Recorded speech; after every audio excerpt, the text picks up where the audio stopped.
You sometimes stumble across a work that feels less like a book and more like an intellectual playground, Yeah, definitely. a place where, like, a theorem can dance with a drawing, maybe? Right, and a musical fugue reflects some philosophical paradox. It's wild. And that's exactly what Douglas Hofstadter's Gödel, Escher, Bach feels like, isn't it? It really is. It's amazing how he pulls it off. He throws mathematics, visual art, music, all into this one big conversation. A conversation about, well, about us, really. About our minds. Exactly. Think of it like a braid, you know? Beautiful, really complex braid intertwining these seemingly separate worlds. And for anyone listening who, like, loves those aha moments, those clicks, Ooh, yeah. this deep dive into GEB, it's going to be, well, hopefully a treat. We're not just going to skim it. No, no. We want to get into the really mind-bending stuff at its heart. Things like strange loops. Strange loops, self-reference, maybe even touch on consciousness itself. And if you're curious about how intelligence works, or maybe, AI, Then GEB offers this really unique perspective. It's playful, sure, but also really profound. exploring what it means to think, to understand, to Yeah. have that feeling of I. Precisely. And the way he uses Gödel, Escher, and Bach isn't just like window dressing. No. They're essential lenses. Yeah. Each one gives us a crucial way to look at these big ideas. Okay, so our mission today, take this huge, maybe intimidating work and kind of pull out some key insights, make these big ideas feel a bit more accessible, maybe. Less daunting, more exciting, like finding new ways to see things. Right, no need to feel overwhelmed. We're going to guide you through some really fascinating territory. Let's do it. Okay, so let's dive in. This idea of a strange loop. Hofstadter talks about it constantly. What is it exactly? Well, it's interesting. He introduces strange loops as this sort of abstract pattern. A pattern. Yeah, imagine you're moving through some kind of system, right? Maybe up or down through levels. Wow. And then, kind of surprisingly, you find yourself back where you started. But maybe feeling like you're on a different level somehow. It loops back. Like looking into two mirrors facing each other.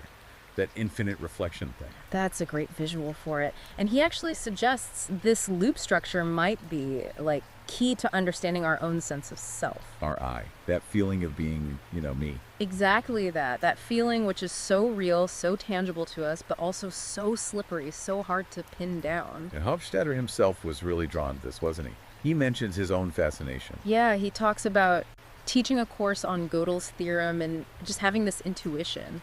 This feeling that the fascination with these loops wasn't just like a personal quirk, He thought it could be infectious. kinda, and that it connected to these really deep ideas across different fields, Yeah. math, philosophy, computer, science. It wasn't just dry logic to him. There was something aesthetically pleasing about it. Totally. And that's a big point he makes, challenging the idea that logic is dull or boring. Right. He wanted to show these concepts are actually, beautiful, meaningful. They have their own elegance. Okay, so loops. Things referring back to themselves. This leads us to some pretty weird sentences, doesn't it? Oh, definitely. Self-referential sentences. Like, this sentence contains 5 words. Which it does. Okay, simple enough. Or the classic liar's paradox. This sentence is false. Okay, yeah, that's the one that ties your brain in knots. Exactly. If it's true, it must be false. If it's false, it must be true. It's a loop, a one-step strange loop. And he talks about different kinds of self-reference too. Some hidden, some obvious. Right.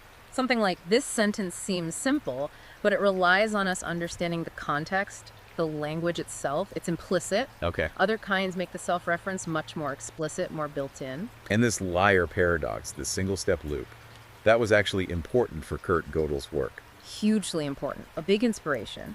Because what Gödel did, and this is really the core of it, Yeah. he used the tools of mathematical reasoning to look at mathematical reasoning itself. Like math looking in a mirror. Kind of. Hofstadter calls it making mathematics introspective. Wow. And this whole process led him to his famous incompleteness theorem. Okay, the incompleteness theorem. Big deal in math, right? What's the gist of it? The fascinating thing Gödel found is that within any formal system, any system with axioms and rules that's complex enough to handle basic arithmetic. Like the system Russell and Whitehead tried to build in Principia Mathematica. Exactly like that. Within any such system, there will always be statements that are true, Huh? but that you cannot prove using only the rules of that system. So, provability is like Weaker than truth. That is it, exactly. What you can formally demonstrate within the system doesn't capture everything that's actually true about the things the system describes. So no perfect, complete system of logic. There are always going to be truths just outside its grasp. Precisely. It was revolutionary. And it wasn't just a flaw in Principia Mathematica. It was a fundamental limit. It applies to any axiomatic system trying to do that same kind of job, trying to capture all of arithmetic truth. Okay, mind officially bending. And where does Escher, the artist, fit into this? I'm picturing those impossible staircases again. Yeah, the connection is so neat. Hofstadter draws this parallel between the logical loops and Escher's visual ones. Like print gallery. Print gallery is a perfect example. You see the town, the gallery in the town, the picture in the gallery. And the picture seems to show the very town and gallery you're looking at. Exactly. It creates this implied loop, maybe an infinite one. It messes with your sense of what's real inside the picture versus what's outside. Visual, strange loops. It's like the picture is aware of itself somehow. But Escher did more than just those loops, right? What about, like, infinity? Oh, for sure. Think about metamorphosis. Right, where the shapes morph into other shapes. And the pattern seems to go on forever, tiling and changing. But it's all contained within a finite artwork. It shows an endless process in a limited space. Exactly. And Hofstadter connects that to how Bach uses canons in music. Ah, okay. So Bach, Gödel, Escher, Bach. The music part, let's get into that. Musical offering seems key. It really is. There's this great story about Bach presenting it to King Frederick the Great. Yeah. Bach included this inscription, a dedication. That was a pun. It used the word canonic. Which means? Well, it refers to the musical form, a canon, where voices imitate each other. But it also means, like, of the highest standard, or, according to the rules, a clever play on words. Ah, nice. And get this, the first letters of the inscription spelled out Ricercar. Ricercar. It's an old Italian musical term, often for complex fugues, meaning to seek or to search out, which perfectly fits the music itself. So Bach was embedding puzzles, wordplay, right into the music for the king. Totally. The whole piece is built on this theme the king apparently gave him, and it develops into these incredibly complex fugues and canons. And Hofstadter also mentions Bach's Little Harmonic Labyrinth. Yeah, that's a shorter, kind of playful piece. He uses it to introduce ideas like nested structures in music. Nested structures. Like things tucked inside other things, and also modulation changing key. Yeah. The piece apparently had this little story with it that just stops. Yeah, breaks off unfinished. And the music itself does something similar, ending unexpectedly in a different key. It leaves you feeling unresolved, hanging. That feeling, that's almost like another kind of loop, isn't it? A musical loose end. You could definitely see it that way. And this ties into recursion, too. Recursion, like patterns repeating within themselves. Exactly. It's a fundamental idea you see everywhere in language grammar, in fractal geometry, and definitely in Bach's music. How so? Well, his canons are prime examples. You have multiple voices playing the same melody, but starting at different times, maybe upside down or backwards. Like echoes intertwining. Right. Hofstadter points out how these musical patterns are like analogs to Escher's visual patterns, where copies of a shape fit perfectly together. The crab canon. Is that one? The crab canon is the classic example. It's a piece of music that sounds exactly the same forwards and backwards. What? A perfect musical mirror. Which, naturally, leads Hofstadter to create one of his playful acronyms. Oh, yeah. Which one? Recrescir. R-A-C-R-E-C-I-R. Okay. What does that stand for? Recursive acronyms, crab-like recrescir, especially create infinite regress. Huh. That's brilliant. It refers to itself. Crab style. Exactly. It's about indirect self-reference. Not always pointing directly back, but looping in a more subtle way. And that's something we see in GEB itself, right? The structure of the book. For sure. The dialogues between Achilles and the tortoise, the little stories, they often mirror the very concepts they're discussing. Like Bach's music containing hidden self-references. Precisely. Yeah. Which brings us back towards Gödel and the idea of formal systems. Formal systems. Okay. Feels like we're getting back to the math side. Yeah, but it's crucial for understanding Gödel and honestly for a lot of the AI stuff later too. So what is a formal system in simple terms? Think of it like a game with really strict rules. You have a set of basic symbols or tokens. Okay. You have some starting positions or statements called axioms. Things you just accept as true within the system. Got it. Axioms. And then you have rules of inference, specific ways you're allowed to manipulate the symbols or combine existing true statements to create new true statements. And those new true statements are called? Theorems. You derive theorems step by step from the axioms using only the allowed rules. Like solving a puzzle according to instructions. That's a good way to put it. Hofstadter gives a really simple example called the MIU system. MIU. Yeah, just 3 symbols. M-I-U. And a few simple rules for changing strings of these letters. Like, if you have a string ending in I, you can add a U. Okay, basic rules. Even with just that, you can explore this idea of derivation. A proof can you get from the starting axiom MI to, say, MU. Spoiler. You can't in that system. Okay, so it shows the limits even in simple systems, and then he scales up to TNT. Right. Typographical number theory, or TNT. That's a much beefier formal system. Designed for what? Designed to capture number theory arithmetic. It has symbols for numbers, 0, the successor function, like adding 1, addition, multiplication, equality. The works. Yeah, and rules for manipulating these symbols to make statements about numbers, like 2 plus 2 equals 4, but written purely symbolically. And the point of showing us TNT is? To demonstrate how you can build up complex mathematical ideas from a very precise, rule-based foundation. And critically, it's a system powerful enough for Gödel to perform his introspective trick. To make the system talk about itself. Essentially, yes, to encode statements about TNT within TNT itself. That's the heart of the incompleteness proof. Okay. And with these formal systems, we can talk about things like consistency and completeness. Exactly. Those are key properties you might want a formal system to have. Consistency means? Consistency basically means no contradictions. You can't prove both a statement and its opposite within the system. Or, if you interpret the theorems in the real world, they should all be true. No false statements allowed. Makes sense. And completeness? Completeness means the system captures everything it's supposed to. Every true statement that can be expressed in the system's language can also be proven within the system using its rules. And Gödel showed that for systems like TNT. He showed you can't have both consistency and completeness. If it's consistent and strong enough for arithmetic, it must be incomplete. There will be true statements it can't prove. Wow. Okay, so we've got loops, self-reference in art, music, math, formal systems, and their limits. Yeah. How does this all launch into, like, meaning in AI? Yeah, this is where it gets really fascinating, connecting these abstract ideas to, well, us. Hofstadter dives right into the question, where is meaning? Meaning, like the meaning of a word or a sentence. Or a message, yeah. Yeah. Is the meaning actually in the message itself, like written into its structure? Or does meaning only happen when a mind or maybe some mechanism interacts with the message? Is it created in that interaction? So meaning is in the eye of the beholder. That's one view.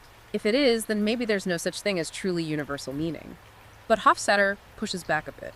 He thinks some messages might have universal meaning. He explores that possibility, yeah. Maybe tied to, like, fundamental patterns or the very nature of intelligence itself. He uses that analogy of a record player, right? Exactly. Is the music in the grooves of the vinyl? No. Is it purely in the needle and the amplifier? No, it's the interaction. Right. Meaning arises from the interplay between the message, the record, and the receiver, the player. And he compares Bach and John Cage. Yeah. Contrasting the highly structured pattern nature of Bach's music with Cage's work, which often relies on chance and has less obvious repetition, to ask whether some patterns are just more inherently intelligible or universally appealing, maybe even across different kinds of minds, different civilizations. He even imagines these, like, universal jukeboxes.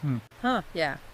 This thought experiment, where maybe certain triggers, like a specific pattern, A5 he calls it, might reliably cause the same song to play in naturally occurring jukeboxes across the cosmos. Suggesting some kind of inherent universal meaning baked into physics. It's a provocative idea, playing with where meaning could possibly reside. Okay, so connecting this to artificial intelligence, how do formal systems and meaning relate to building thinking machines? Well, a lot of early AI and even some current approaches involves trying to capture intelligent behavior using rules, basically trying to build sophisticated formal systems. Giving the machine rules to follow. Right. But human intelligence is so flexible, so adaptable, it seems like we need more than just a fixed set of rules. I weren't heard. We changed tactics. Exactly. So Hofstadter suggests maybe true AI needs rules that can change other rules. He calls them meta rules. Rules about rules. And maybe even rules about those rules, meta rules. Whoa.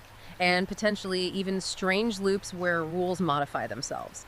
That self-modification might be absolutely central to real intelligence. That makes a lot of sense. Not just following instructions, but rewriting them based on experience. And then there's the Turing test. Right, Alan Turing's famous proposal. Can a machine fool a human into thinking it's also human just through conversation? A benchmark for AI. Yep. And Hofstadter discusses early AI programs like SHRDLU. SHRDLU. Yeah, this program from the 70s that operated in a simulated blocks world. You could type commands in English like pick up the red block or ask questions about the blocks. And it could understand. Within its very limited world, yeah, it seemed to understand. It could plan actions, respond to queries. It gave a glimpse of what looked like understanding.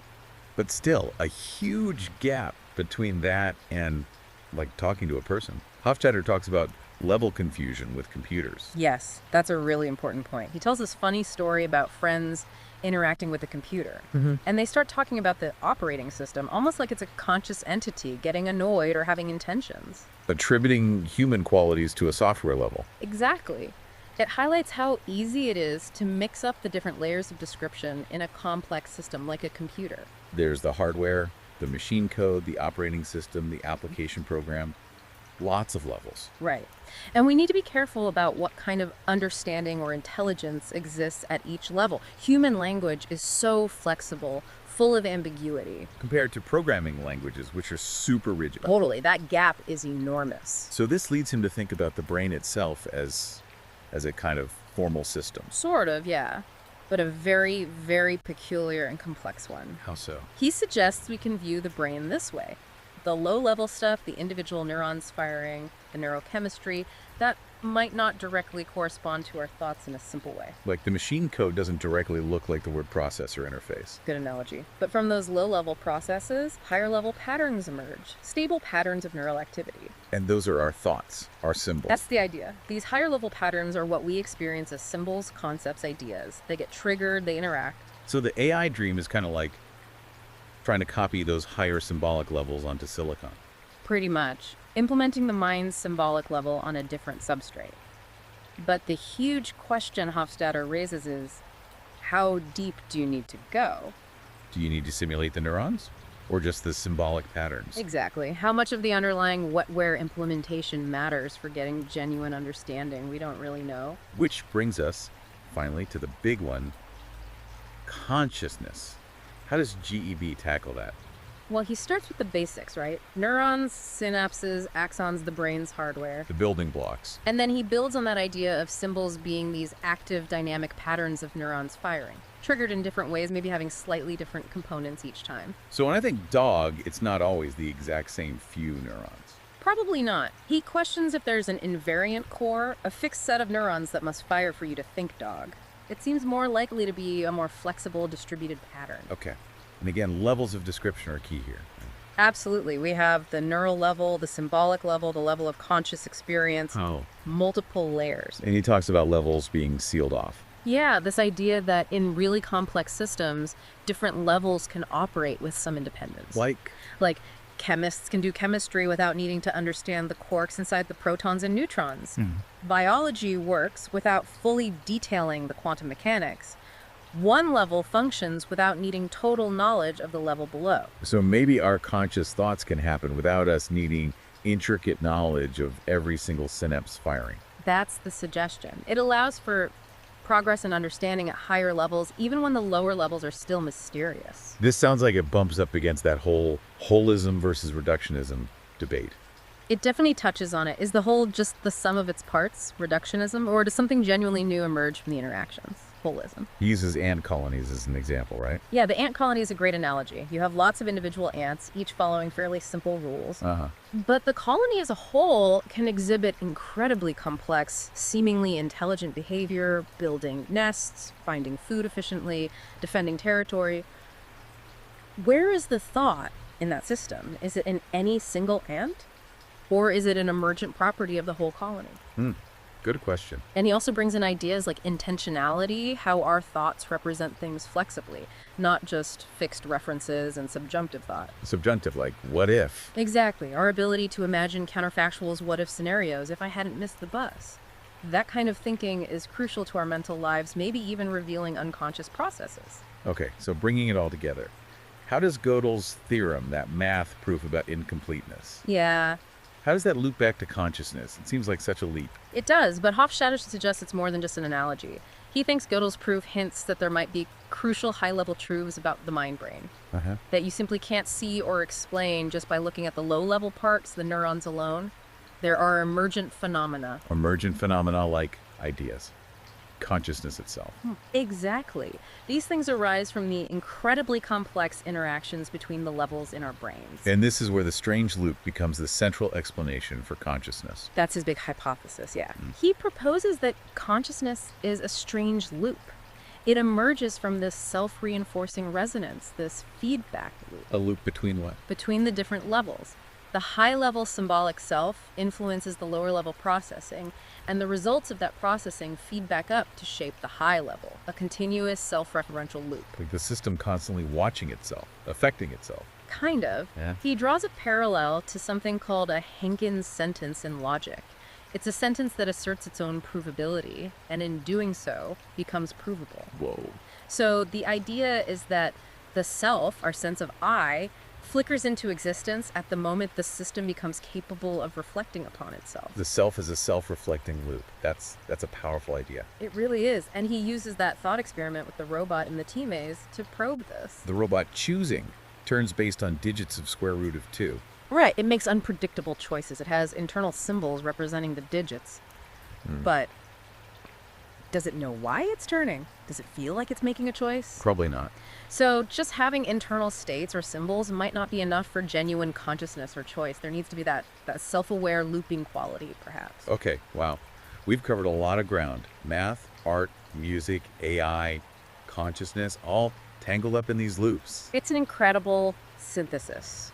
So wrapping this up, what are the main takeaways from this deep dive into Gödel, Escher, Bach? I think the biggest thing is that deep connection, right? Seeing how these fields we normally keep separate, logic, art, music, cognitive science, are actually deeply intertwined. All explored through these core ideas, strange loops, self-reference. Exactly, and Hofstadter uses them to tackle the biggest questions. What is a self? What is consciousness? What is meaning? What are the limits of formal systems? And what does that mean for AI? And for listeners, kind of wrestling with these ideas, it just offers new ways to think, doesn't it? About our own minds, about intelligence in general. Definitely. It's all about sparking those connections, those aha moments Hofstadter values so much. So maybe a final thought to leave people mulling over. Yeah. How might these abstract loops, the ones we see in math proofs, Escher's prints, Bach's canons, how might they actually relate to the very real, tangible feeling of being conscious? Could the patterns in these abstract worlds actually be giving us clues of the structure of our own minds, about that central mystery of the self? It's definitely something to chew on. Maybe inspires people to pick up GEB themselves or revisit Gödel, Escher, or Bach with fresh eyes. Absolutely. There's always more to discover in that book. It keeps looping back on you.